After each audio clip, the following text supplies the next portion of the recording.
bado ni ndefu ya kumaliza hiki ambacho kinaendelea kule. Kwingineko, rais wa Taiwan Lai Ching-te ameonya kuwa China inazidisha maandalizi yake ya kijeshi ili kutoa kisiwa hicho kwa nguvu. Zozo mwingine huko. Bwana, kila sehemu mtu anataka kutoa maeneo ya watu. Unafanana sana na issue ya Urusi na Urusi. Yes, inafanana sana na kimsingi ni kwamba kuna Marekani kwanza wameweza kuwauzia silaha hicho kisiwa cha Taiwan. Kisiwa kidogo sana ambacho kina watu milioni 23. Lakini sasa ukitazama, China naamini Taiwan ipo kwenye mamlaka yake. Lakini wa Taiwan wanataka wao waweze kujitegemea, waweze kuwa na uhuru wa kuweza kuamua mustakabali wa nchi yao. Duniani kuna mataifa 9 au 7 ambayo yanaitambua Taiwan kama ni taifa. Kuna Argentina, si mataifa kwa mfano ya taifa kwa mfano la Vatican, kuna sheria za kimataifa inajulikana kama ni nchi inaweza kuitambua hiyo kisiwa cha Taiwan. Lakini sasa jumuiya ya kimataifa inatambua mamlaka ya Beijing, sio mamlaka ya Taiwan. Kistrategia hiyo kwa Marekani na nchi za magharibi ni mpango wa kuitumia Taiwan kuja kuidhibiti China. Kama vile ambavyo ni mpango wa Ukraine kuja kuidhibiti Urusi. Kwa hapo ni karata za kuweza kudhibitiana. Nani tusapoti wapi, tuweze kumdhibiti yupi. Kijiografia katika uchumi tunafahamu ukanda wa Pacific Ocean kuanzia Taiwan, Singapore, Malaysia, Vietnam, China, India, South Korea. Hizi ni nchi ambazo zinafanya biashara kubwa zaidi.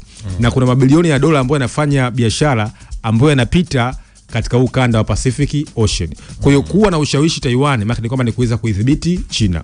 Lakini kwa Wachina wao wanaamini kwamba hiki ni kisiwa chao cha kihistoria, kwa sababu kihistoria kabla ya mwaka 1949 kuna mapinduzi yao ya msituni ambayo yaliongozwa na Mao, hichi kisiwa kilikuwa chini ya udhibiti wa Taiwan. Huko nyuma kilikuwa chini ya udhibiti wa Japan, kikawa chini ya udhibiti wa China, kikarudi tena kwa Japan. Mwaka 49 ikawa chini ya udhibiti wa China. Kwa hiyo mwaka 1949 baada ambaye alikuwa anaongoza serikali ya kibonyenyi almaarufu kwamba Kuomintang government, ambayo ilikuwa inaitwa Chiang Kai-shek, aliweza kufurumushwa na kina Mao Zedong na makomredi wake na kukimbilia Taiwan. Na alikimbilia na watu milioni 2 tu. Lakini leo hii kisiwa hicho kimesema kinaamini kuna demokrasia. Na hapo kuna bato mbili. Nani anaamini kuna demokrasia? Nani ambaye anaamini kuna udikteta? Hawa Taiwan wanaamini kwamba wao ni watu ambao wanaamini kuna liberal value, yani demokrasia, haki za binadamu, uhuru. Lakini huku China bara kina Xi Jinping, wao ni watu ambao kama siasa zao kama zimefungwa, hauwezi kukosoa, chama kikiamua cha CPC, watu wote mnafuata. Kwa hiyo demokrasia hapo kuna hiyo bato ya demokrasia. Lakini kimkakati vile vile Taiwan ndo taifa la kwanza katika semiconductor kuzalisha chip. Kwa hiyo mtu ambaye anaweza kudhibiti Taiwan ana uwezo wa kudhibiti jiografia ya Pacific Ocean, anaweza kudhibiti teknolojia. Sasa namna gani China wanaweza kukikamata Taiwan? Na hapa sasa vile vile ndo urafiki vile vile wa Putin na Xi Jinping. Kwa sababu namna Urusi anavyoitazama Ukraine ndo sawa Xi Jinping anapotazama Taiwan. Kwa hakika kwenye meza mazungumzo kwamba wewe ni support kuhusu Ukraine, mimi nitakusupport kuhusu Taiwan. Kwa hiyo kumekuwa kuna sera nyingi sana kati ya Trump, kati ya Putin na Xi Jinping. Lakini wa China wanaamini kwamba hichi kisiwa lazima kirudi kwenye mamlaka yao. Na wametengeneza meli nyingi sana za kivita ambazo wanakizunguka hicho kisiwa kukiangalia, kwa sababu haya ni maeneo ya kimkakati. Maeneo kama haya ukitazama, maeneo ya visiwa katika jiografia ni maeneo ambayo ukiweza kuyadhibiti utakuwa na ushawishi mkubwa kwenye siasa hizo za kijiopolitiki. Hayo ni yanayojiri huko China na Taiwan, ambapo rais wa Taiwan anasema kuna wasiwasi mkubwa kwamba China inaongeza nguvu kwa masuala ya fedha, bajeti, silaha ili kuendelea kujiimarisha wakati wanataka kuchukua eneo hilo. Sasa bana, turejea hapa Afrika. Punde si punde, Guinea Bissau jana mapinduzi yametokea. Jana niliona taarifa ilianza mapema sana ikieleza kwamba rais wa Guinea Bissau Bwana Umaro Sissoco Embalo amekamatwa. Sasa ikawa nauliza, amekamatwa na nani? Rais anakamatwa, yani amekamatwa na watu gani? Watu ambao hawajulikani. Siku 3 tu baada ya uchaguzi. Siku 3 baada ya uchaguzi. Punde si punde katokea kundi la wanajeshi. Akatangaza bana, sisi ndio tuliomkamata na nchi tumechukua. Mapinduzi yamefanyika Guinea Bissau. Mapinduzi yamefanyika Guinea Bissau. Muendelezo wa mataifa ya magharibi kufanya hicho ambacho anakifanya. Yes, kwanza watu wanasema wafahamu kitu moja. Afrika Magharibi imeingia kwenye ungo nyingine ya kisiasa. Sawa, kwa watu ambao wanafuatilia siasa za West Africa, hususan ukanda wa Sahel, kuanzia Mali, Burkina Faso, Gabon, sawa, Niger. Hizi ni nchi ambazo zimeingia katika ungo nyingine ya kisiasa. Ni nchi ambazo zinatajwa kwamba demokrasia ya kimagharibi imeanguka katika ukanda. Imeibuka demokrasia nyingine ya ambayo inaongozwa na watawala wa kijeshi. Sasa kuna sababu nyingi ambazo zinatajwa katika ukifanya sasa tathmini ya ukanda mzima.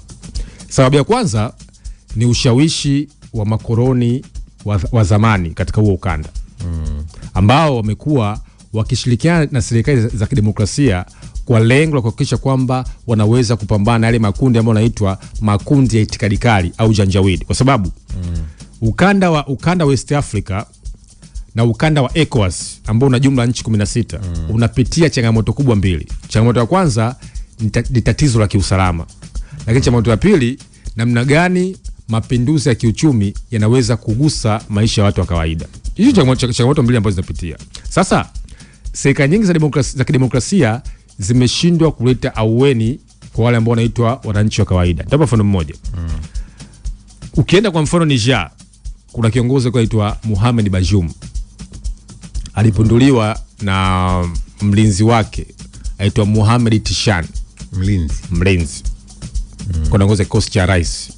Ukienda kule Mali, Assimi Goita alipindua serikali.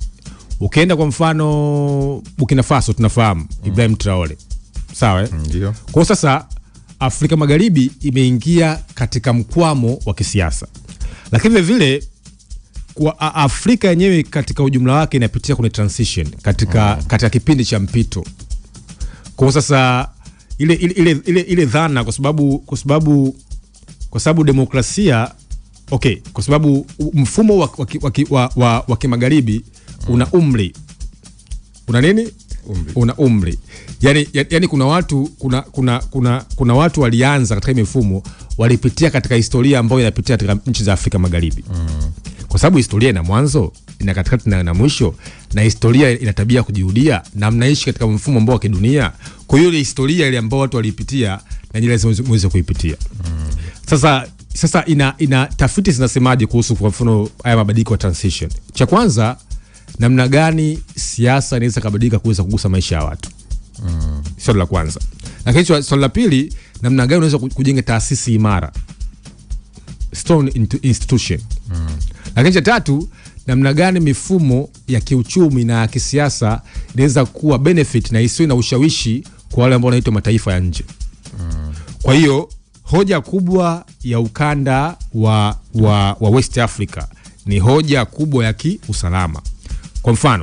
Kwa mfano hiyo issue ambayo imetokea katika hiyo nchi, ukiangalia katika nchi ambayo kwa mfano nchi ya Mali au Burkina Faso, the same scenario, kwa sababu kwa mfano Ufaransa walikuwa katika huo ukanda, walikuwa wana wanajeshi zaidi ya 1200 mpaka 3000, lakini tangu uhuru wameshindwa kupambana na hayo makundi ya janjawid. Jana nilikuwa namsikiza rais wa Nigeria, Ahmed Bola Tinubu, anazungumza vile hoja kwamba kuna makundi ya Boko Haram yamekuwa kitishia usalama wa taifa la Nigeria. The same katika Niger, the same katika Burkina Faso, the same katika Mali. Umeona? Lakini vile kuna wale ambao wanaitwa wakoloni wa kimagharibi wana kambi zao za kijeshi. Lakini je, kwa nini hizo kambi za kijeshi azilete suluhu kwa usalama wetu? Hiyo ndio hoja kubwa ya wao wanaitwa wafanya mapinduzi au wanaitwa junta. Umeelewa? Lakini sasa hoja pili, hizo ni nchi zenye utajiri. Gesi, dhahabu, mafuta, ni nchi ambazo zenye utajiri. Lakini kihistoria, huu ukanda wa Sahel kuna kitu kinaitwa CFA franc. Na CFA franc ya West na East, yani ilikuwa unatakiwa wewe ni kiongozi kwa mfano wa nchi, kwa mfano Niger, lazima upeleke fedha za kigeni. Sawa, kwa sababu hiyo CFA franc ni sarafu ya Ufaransa. Unatakiwa nchi yenu eti ikahifadhi katika benki za Ufaransa. Kwa Ufaransa na kuwa na ushawishi katika uchumi wenu. Maana ni kwamba sasa wananchi wakawa wanataka ukombozi wa nini wa kiuchumi. Kwa hiyo tafiti zinasema kwamba mapinduzi ambayo yamefanyika katika ukanda wa Sahel sawa, ambao kuna hiyo dhana inaitwa nataka kunitoka. Kuna dhana moja inaitwa kama domino theory. Yani ikianguka karata moja inakuja kuanguka karata nyingine. Yes, au kama kile kinachoitwa kitokea Arab Spring.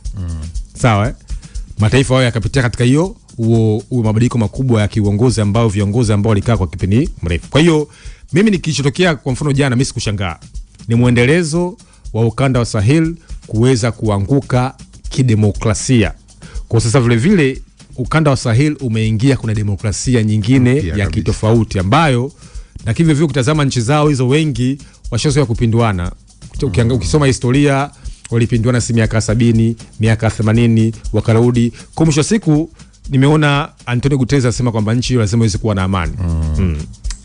Haya bwana, hayo ndio yaliyojiri kwa upande wa Guinea Bissau. Taendelea kufuatilia tujue baada ya lile tangazo la jeshi nini ambacho kitakuwa kinaendelea kule.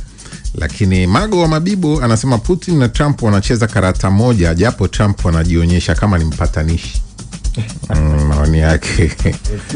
Anasema Trump anaonekana kama mpatanishi, kumbe na yeye yupo upande wake.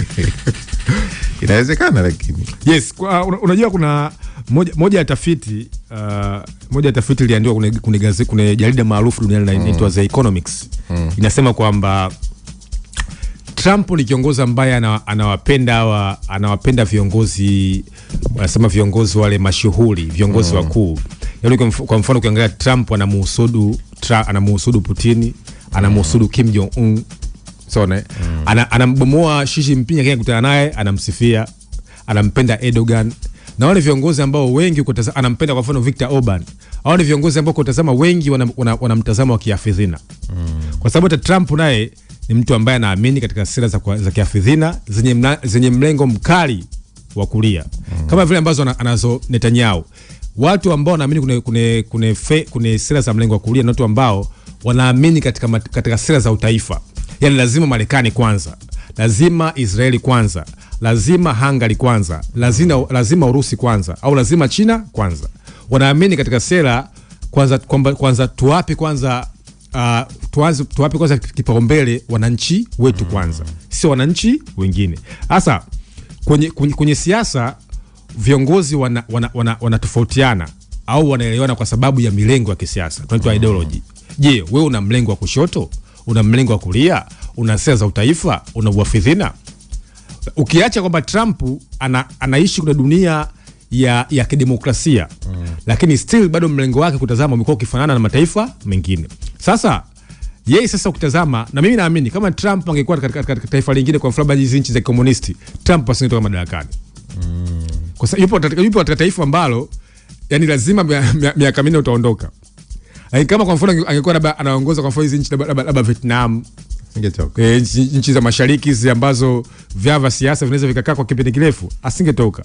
Kwa sasa yeye mtazamo wake ni mtazamo mkali wa kiafidhina, lakini yupo katika nchi ya kidemokrasia. Wakina Xi Jinping kutazama wana mtazamo mkali wa kiafidhina, lakini wao kutazama wanaishi kwenye nchi hizo za kuamini katika mfumo wa chama kimoja. Haya, asante kwa wewe ambao unaendelea kutuandikia maoni. Wewe anasema anapenda sana matangazo yenu. Anaitwa Mwangimba kutoka Singida. Mwingine aliyetuandikia ni huyu hapa. Anasema anaitwa Rasaki. Mimi naona hao waendelee kuwapa ujuzi au waende kuchukua ujuzi. Anazungumzia kuhusiana na ile tuliyozungumza kwenye Super Tech. Asante pia. Mwingine aliyetuandikia anasema mapema sana, nawapata vyema niko Moshi Senya Rodi. Mimi Lodi Senya. Haya, asante. Lakini mwingine alituandikia kupitia kwenye ukurasa wetu wa YouTube, wako wengi kweli kweli. Anasema kwenye hiyo Super Tech manake hapo rubani mmoja na abiria mmoja, taratibu tutafika, ameandika hivyo. Lakini huyu anaitwa Arnold Shirima. Inadi Weli anasema nipo pamoja na nyinyi East Africa Radio kutoka kwa Azizi Ali. Na wakubali sana. Asante pia Grace Joseph kwa jumbe zako nyingi kweli kweli, umeandika jumbe 3 hapa. Ndefu kweli kweli. Asante pia kwa jumbe za Grace zinakuhusu. Jumbe za Grace zinakuhusu. Sawa, asante. Mbona haya, asante pia Steven Kudaka kwa maoni yako na wengine wote ambao mnatuandikia Ukiona kuna mambo hayajazungumzwa basi ujue hajawa official, sio taarifa. Bwana Steven Kudaka bwana. Steven Kudaka unatakia nini sisi bwana? Tarudi hapa kwa ajili ya wino mzito, wala usijali, kana sisi tuandikie maoni kupitia 0683802966. Morning Express.